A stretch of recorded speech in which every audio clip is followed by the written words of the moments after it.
Hey, what's up, everybody, man? So, I'm gonna hit y'all with this. I need y'all to click the subscribe button. I'm gonna drill it in y'all until I get these subscribers up, because they not going up like they supposed to be doing. But they going up, though.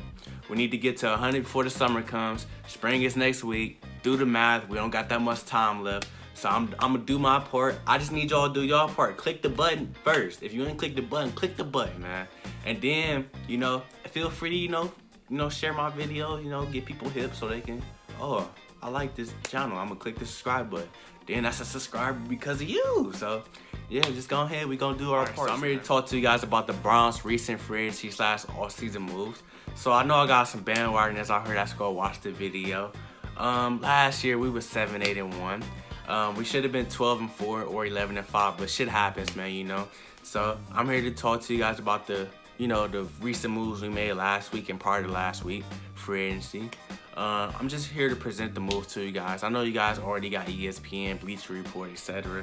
But I'm here to give it to you guys the Pip way, man. I'm here to give it to you guys the Pip way. So I'm gonna give you guys a review on the moves, how I feel about them, and I'm gonna tell you the honest direction I feel like the Browns are going into. So enough talking, man. Let's get the video started, man. So the first guy we got up is Jalen Strong. So for people that don't know him, he's a raw receiver that was drafted in the 2015 draft by the Houston Texans. He played a few seasons there. Then he was out the door in 2017 because he couldn't stay on the field. So the Jaguars gave him an opportunity as well. He played one game, and then he was out the door because he tore his ACL. So they just didn't even get him time to recover. They said, fuck it, we moving on already. So he's just been a free agent all 2018. He's been recovering. He's looking to, bounce back. But what I did notice about Jalen Strong, he hasn't even been able to get 200 receiving yards in a season, even the season where he played 10 games, which is a red flag. So if this man wants to make the roster, he's going to have to outwork a lot of people, and he's going to have a strong preseason, and he's going to have to stay healthy. Other than that, Jalen Strong is out the door before you guys even get to know him. So next up, we got Kareem Hunt.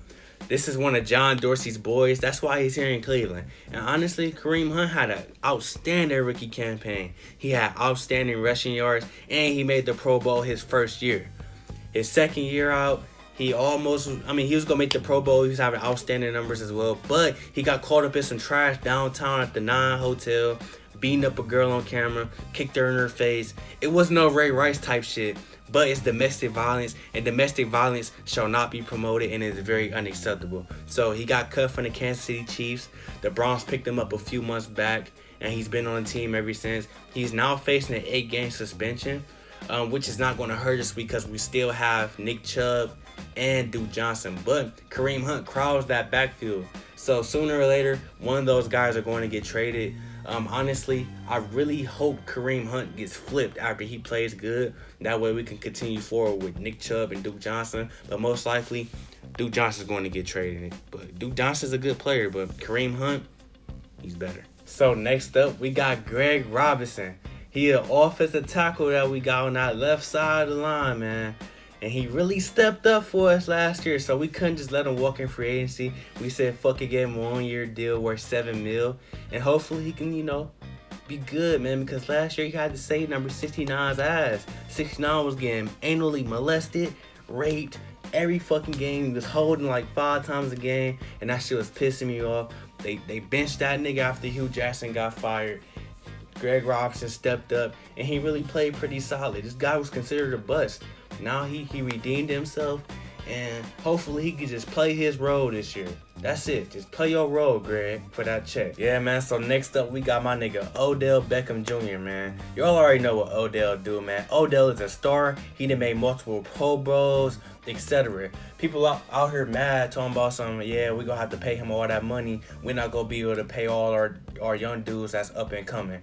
Yeah, I understand, but fuck all that. We got Odell Beckham Jr., man. Some dudes just gonna have to go. Sadly, but some dudes gonna have to go. Some dudes gonna have to sacrifice. Who knows? Maybe Odell don't pan out, but all I'm saying is you don't get the opportunity to get a dude like Odell often. So we taking it and we running with it. Added him with the raw receivers we got that has experience, it has depth, and it actually makes us way more dangerous. Because all we really had that was somebody that catch the rock and can, get upfield was Jarvis. Everybody else was hit or miss. So I feel like this will help Baker Mayfield's development, and I feel like we can really get to the next level with Odell Beckham Jr. So next up, we got my boy Sheldon Richardson and Oliver Vernon. Sheldon Richardson, man, he was a dog D tackle for the New York Jets. And I really looked up for him when I was playing in high school. I looked up to that guy, man. He was a dog, man. He gets tackles, he gets fumbles, he gets sacks, you name it. He go stop that run. Adding him with Oliver Vernon, man, it's going to be crazy. Oliver Vernon, he don't get a crazy amount of sacks, but he's versatile. He can play linebacker, and he gets sacks. But the sacks that he don't get, somebody else on that line, including Ogunjobi and Myles Garrett, are going to get those sacks. So based off what I just told y'all, we win. We win that D-line. We gave up a right guard for Oliver Vernon, but we got a rookie right guard from last year that's going to step up named Corbett, and he's going to fill that hole. So if he fills that hole and be good, it's going to be like we didn't even trade away anybody. Next up, we got my boy Demarius Randall. Demarius Randall had a great season last year. We traded away Deshaun Kaiser for him, and he brought us 72 solo tackles, 4 interceptions, and 9 pass deflections. One of those interceptions is this one right here, where he just hands the ball off to Hugh Jackson because Hugh Jackson sucks and Randall is good. Extending his contract was really, a key thing for us to do because we can't afford to lose a guy like that. He's good. Yeah, we could have went and upgraded and got Earl Thomas, but Earl Thomas is older. Earl Thomas was demanding that check. Demarius Randall wasn't demanding that check. We just had to pay him. So we keep a free safety on the team, and that helps us build our defense up without losing pieces. So lastly, we got Demetrius Harris, Adarius Taylor, Kendall Lamm, and Eric Kush. So Demetrius Harris, he's a tight end from Kansas City. He's one of John Dorsey's boys. And the thing about him, he's an athletic tight end, and he knows how to get open downfield, which makes you want to throw him the ball because he's open and he's athletic. He probably can make good catches. But the thing about him is he's not consistent with catching the ball, which is a problem. We already got David Njoku, who is a good tight end now. But David Njoku drops the ball from time to time. And towards the end of the season, his hands actually got better. But we can't have 2 tight ends out here struggling to catch the ball. So I feel like he fills the role of Darren Fells. Darren Fells got cut for some reason. So, he gets brought in to fill that position. So he's either going to be tight end number 2 or number 3, depending on how Seth DeVille performs himself, because he's still pretty decent himself. So I feel like he's going to definitely make the roster. Like I said, he's not like a huge addition, but he adds depth to tight end. Now with Adarius Taylor, I had to do my research on this guy because I'd never heard of him. So I did my research. He had 104 tackles, 2 sacks, and he had a few interceptions in his 4 years in Tampa Bay. So most of his snaps came from last year after K'Wan Alexander went down with injury. So do the math, he averaged about 20-something tackles a season, which is not impressive at all.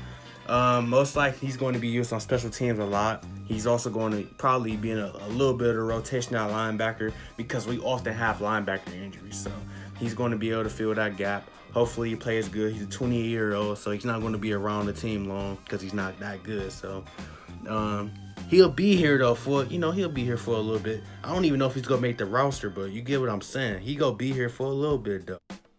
Now with Kendall Lamm and Eric Kush, both of these guys are linemen. Eric Kush is a guard. Kendall Lamm is a tackle. They don't provide any stats about these guys on ESPN, so I don't even know what they've been doing all their years in the NFL. But all I know is when they jersey call, they better step up. If they make the roster, they better step up and perform. Other than that, they just hear the good acquisitions to add depth for the offensive line, guys. Based off what I just told y'all, man, I feel like the Browns really can make a Super Bowl run. And I'm not just talking shit. Like I said, go watch all the games from last year and tell me that we can't be 11-5 or 12-4. And I swear y'all lying. Because, I swear we really could have been that, but shit happens. We ended up being 7-8-1. I feel like to take that next step, we need at least a kicker. We need a right tackle. We need a corner and a safety. The kicker was ass as fuck last year. We don't even got to talk about that. The right tackle last year, he was getting exposed a little bit, so we need somebody to start over him or push him or something. We need somebody else. We need some cornerback depth because we had a lot of injuries last year. And we just lost Brian Body Calhoun, who was a good corner for real. And that really sucks because he was undrafted, so he was a steal. I guess we just don't want to pay him or something. And then we need a strong safety to either back up Kendrick because he was good the year before last, or we need a safety that's going to start over Kendrick. And I feel like we can also use a linebacker because we had linebackers to injuries last year. When Joe Schobert and Kirksey went out there, man, we was getting things. So you can tell we was missing linebackers, man. So thanks for watching the video all the way through. Go ahead and click the subscribe button, like the video, leave some comments in the comment section. Give me some feedback. Y'all know how to reach me, man. Give me some feedback. And I'll be back in like a week or so to give y'all another video, man.